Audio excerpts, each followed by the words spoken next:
All right, let's dive right into this high-level explainer on the really profound, deeply complex intersections of Islam and Blackness.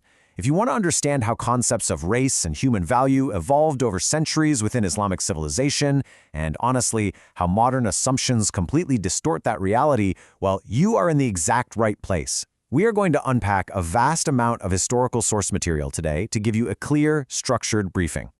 Since I know you appreciate a bottom-line upfront approach, here is our roadmap.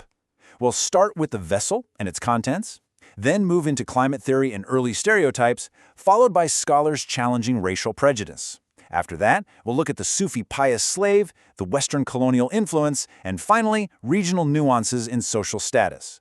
We're skipping the basics today and jumping straight into the historical forces that actually shaped these narratives. Section 1. The vessel and its contents, establishing the baseline. To frame this whole discussion, let's look at a pretty incredible historical anecdote from the 8th century. It involves a scholar named Malik ben Dinar. Now, he was an incredibly pious man living in Basra who literally divorced himself from worldly conventions. Well, on one occasion, he realized that a black slave in the city was actually the truest friend of God, far surpassing all the city's elites in his actual devotion. Recognizing this, Malik actually bought the slave just to free him, and he didn't do it as an act of charity, but so that he, a highly respected scholar, could serve this former slave as a student. So the absolutely crucial point here is that in the baseline Islamic egalitarian ideal, a person's physical appearance, their skin color, their lineage, their social status, is really just a vessel. The Quran explicitly states that the most noble before God is the most pious. The determining factor of human worth isn't the container itself, but the contents. It's the piety, the knowledge, and the devotion held inside. And honestly, this brilliantly illustrates the tension that sits right at the heart of this explainer.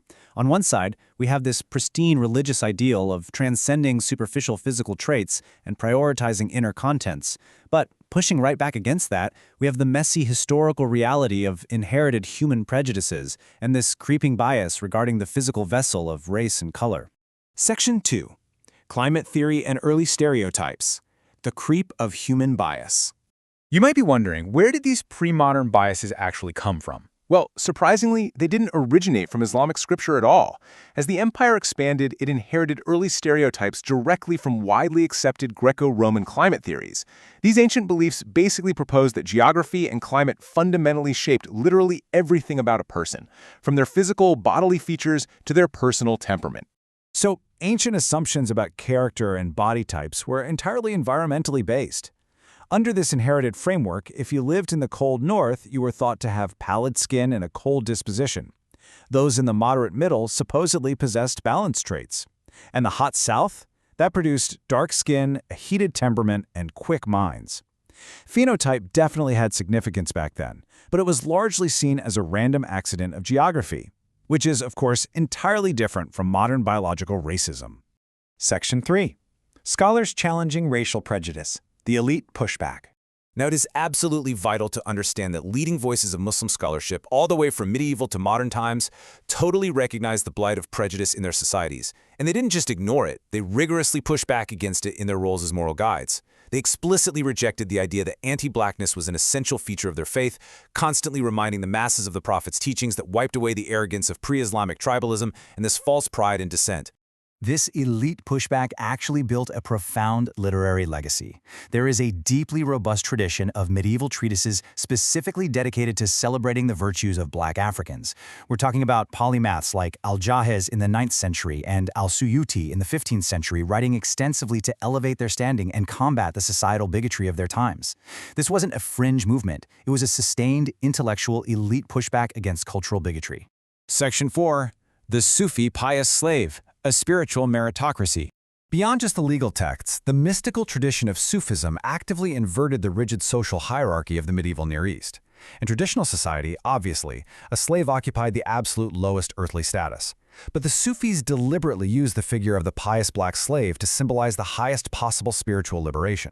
The slave represented this ultimate, intense devotion to God, basically proving that earthly status means absolutely nothing in a spiritual meritocracy. It was this radical, brilliant metaphorical tool that forced society to look right past the physical vessel. Section 5. The Western colonial influence. Imposing the binary. we can actually trace how fluid, pre-modern concepts of race were ultimately hardened into a rigid, biological black and white binary. Over in Europe, during late antiquity, Western Christian discourse began metaphorically equating blackness to sin. Fast forward to the 1600s, driven by the Atlantic slave trade, English literature made words like Negro totally synonymous with an exploitable source of labor. And finally, the modern era saw this rigid, dualistic color line violently exported and imposed globally via colonialism, completely replacing those nuanced regional understandings of identity with a strict biological hierarchy. Contemporary academic texts, like those from Jonathan A.C. Brown, do a phenomenal job analyzing how modern Western narratives subsequently force that dualistic template right onto the Muslim world. It's what created the completely ahistorical Arab/Muslim slaver narrative. This Western discourse essentially binds Black Africanness and slavery together as if it were a religiously mandated essential feature of Islam. But these academic sources prove that narrative is historically inaccurate. It literally projects the mechanics of the Atlantic racial slave trade backward onto complex, pre-modern societies that operated under entirely different social frameworks. Section 6. Regional nuances and social status. Complex realities. When you zoom out and look across different geographies, perceptions of blackness diverge wildly, which completely debunks the idea of some monolithic Islamic anti-blackness. Take West Africa, for example. We see fluid integration and the massive social authority of revered Black Muslim Sufi masters, like the famous Ahmed Bamba, whose spiritual leadership totally transcended any racial prejudice. Conversely, over in South Asia, colorism definitely exists, but it is heavily tied to geographic region. And here's the kicker. It was massively amplified when the British colonial administration created an employment infrastructure that actively favored and rewarded lighter-skinned Indians.